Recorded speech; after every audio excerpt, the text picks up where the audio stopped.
Robin Williams. I love him. I miss him. I wish him peace.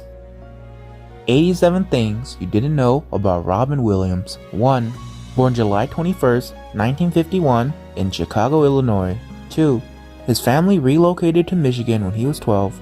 They relocated to California after his father decided to retire early. 3. His father, Robert Fitzgerald Williams, was an executive at Ford. His mother, Lori McLaren, was a model. 4.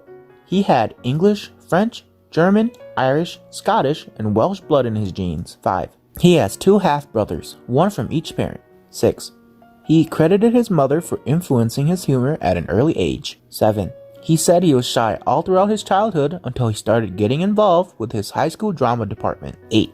He was very good with academics. He was even elected class president. 9.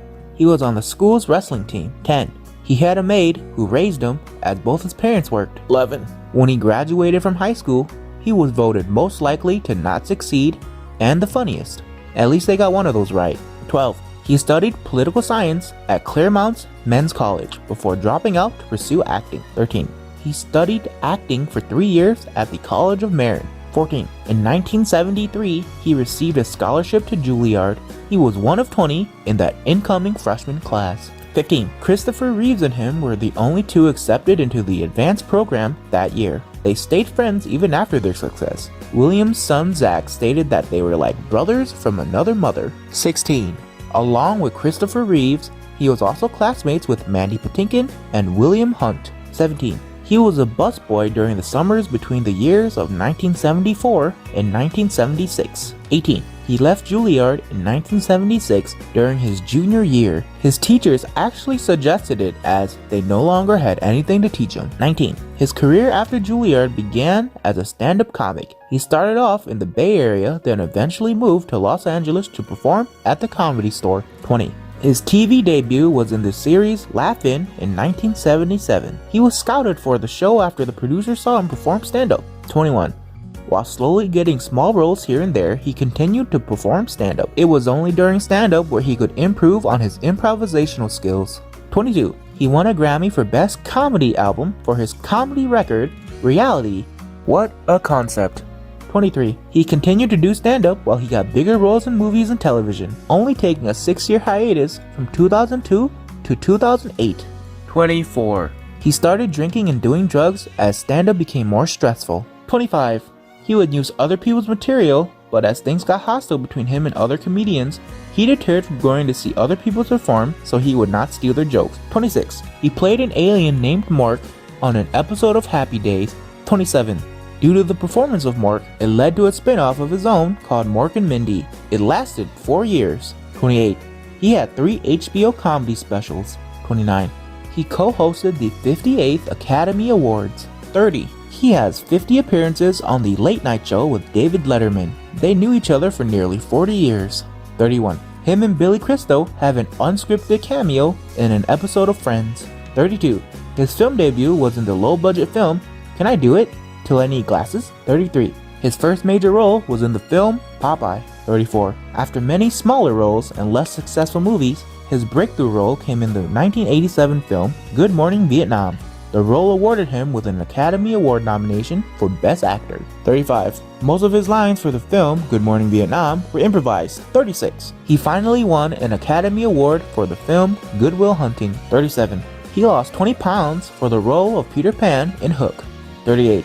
His last film role was in 2014's Angriest Man in Brooklyn. 39. He attributes Dustin Hoffman and Robert De Niro for teaching him how to approach acting in a different way. 40. He first refused the role of Genie because he didn't want to work on a film that would make the bulk of their money selling cheap merchandise. He eventually took the role because he wanted to do something for his kids.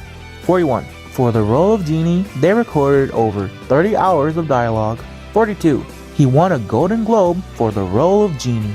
43. In 2009, he became a member of the Disney Legends, a hall of fame for individuals who have contributed greatly to the Walt Disney Company.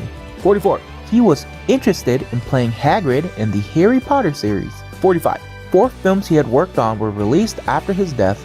46. He made his Broadway debut in Bengal Tiger at the Baghdad Zoo. 47. He hosted a talk show for Audible.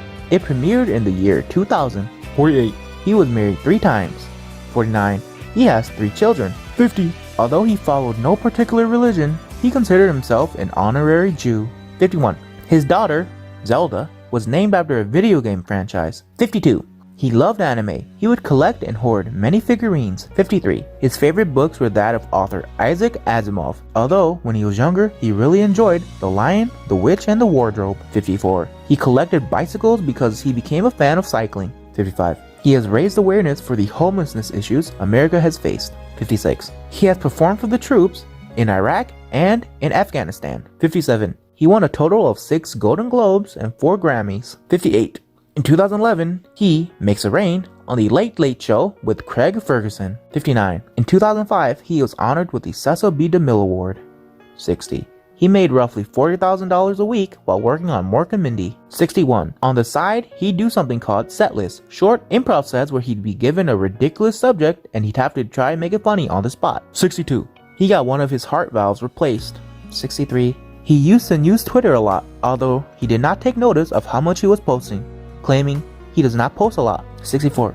His voice for Mrs. Doubtfire started off sounding like Julia Childs. He tweaked it, toned it down, and found the right voice from there. 65. For his role of Genie, he was allowed to improv as many voices as he liked. 66.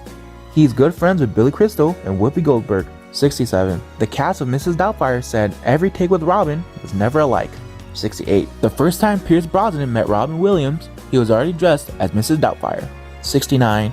Many people consider him a genius at his craft, whether it be comedy or acting. 70. In 2013, Matt Damon took over Jimmy Kimmel Live. Robin Williams was called upon to finish off his monologue because Damon said he himself is not a comedian. 71. Robin Williams got Ethan Hawke his first agent in Hollywood. 72. Robin Williams personally wrote a letter to Lisa Jacobs' principal, his co-star on Mrs. Doubtfire, because she was kicked out of school. They kept the letter, framed it, but declined bringing her back. 73. Robin was so taken aback when he won his first Oscar, he forgot to thank his mom.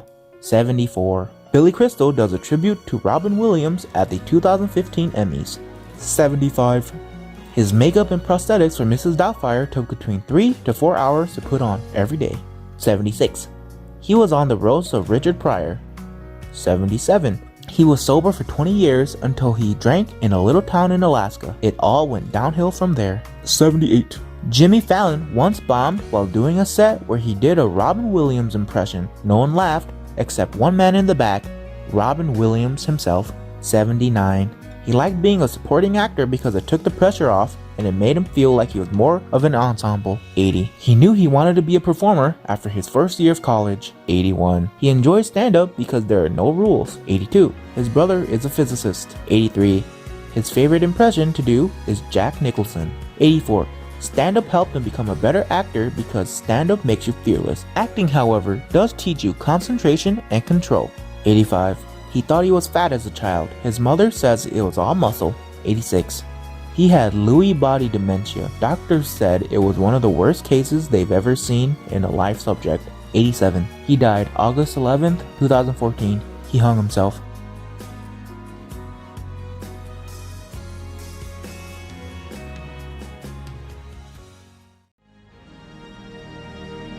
Thank you.